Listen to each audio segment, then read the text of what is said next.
আমি আজকে চাল কুমড়ো দিয়ে গ্লাস কাপ মাছ রান্না করব। মাছ রান্না করতে করতে আমি ছোট ছোট কিছু টিপস বলবো। আসসালামু আলাইকুম এভরিওয়ান, কেমন আছেন সবাই? আশা করি আল্লাহর রহমতে ভালো আছেন। এখানে আমি চাল কুমড়ো কেটে ধুয়ে নিলাম। ধুয়ে এখানে আমি মাছ আগের থেকে ধুয়ে রাখছি, ধুয়ে লবণ হলুদ দিয়ে মাখিয়ে নিলাম। নিয়ে এখন কড়াইতে তেল গরম করে মাছগুলো ভেজে নেব। এই টিপসগুলো আমি দেওয়ার জন্য বলছিলাম। মাছ ভালো করে কড়াই তাতে নিয়ে তেল দিতে হবে, আর এখানে যখনই মাছ দিতে হবে মাছটা সাথে সাথে উল্টায় দিতে হবে। উল্টায় দিলে মাছ নিচে আর লেগে যাবে না, একটা আরেকটার গার সাথেও লেগে যাবে না, সুন্দরভাবে উল্টানে যাবে। এই তো মাছ একটা মাছও ভেঙে যাবে না।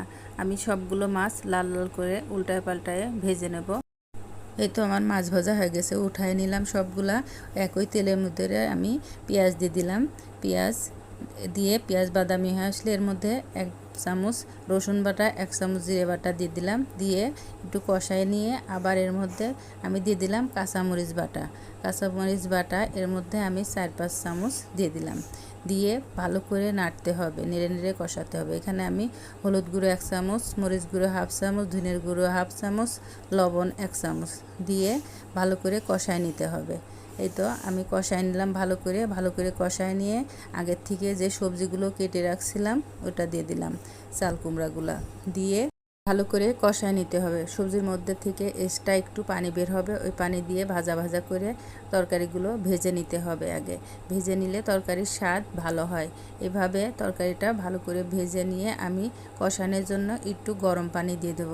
দিয়ে এখন ঢাকনা দিয়ে কিছুক্ষণ ঢেকে রেখে দেব। এই তো আমি ঢাকনা দিয়ে ঢেকে রেখে একটু পর পর নাড়া দেব। ঢাকনা তুলে নাড়া দিয়ে এখন ভালো করে মাঝে মাঝে ঢাকনা উঠায় উঠায় নাড়তে হবে। নেড়ে যখন পানি শুকায় যাবে তখন আবার গরম পানি দিয়ে দেবো, ঝোলের পানি দিয়ে এখন আমি যখন তরকারি উতলায় উঠবে ওই পর্যায়ে আসলে আমি মাছগুলা দিয়ে দেবো। মাছগুলা দিয়ে কিছুক্ষণ জাল করে নেব। এভাবে মাছ রান্না করলে মাছ খুব মজা হয়। চাল কুমড়োর জালি দিয়ে মাছ রান্না করলে মাছটা খেতে খুব স্বাদ হয়। এই তো আমার মাছ রান্না হয়ে গেল প্রায়। এখন আমি ভাজা জিরের গুঁড়ো দিয়ে দেবো 1 চামচ। 1 চামচ ভাজা জিরের গুঁড়ো দেওয়ার পরে কিছুক্ষণ জাল করে নেব। জাল করে চুলার জাল অফ করে দেব, কারণ এতক্ষণ চুলা জ্বলেছে, চুলার যে হিট আছে এই হিটে তরকারির ঝোল শুকায় যাবে। এই পর্যায়ে এসে আমি লবণ দিয়ে দিলাম 1 চামচ। এই তো আমি পরিবেশন করে নিলাম। আমার ভিডিওটি যদি ভালো লাগে লাইক কমেন্ট শেয়ার করবেন, গঠনমূলক কমেন্ট করবেন। আজকে এ পর্যন্তই, কথা হবে অন্য কোনো ভিডিওতে। আল্লাহ হাফেজ।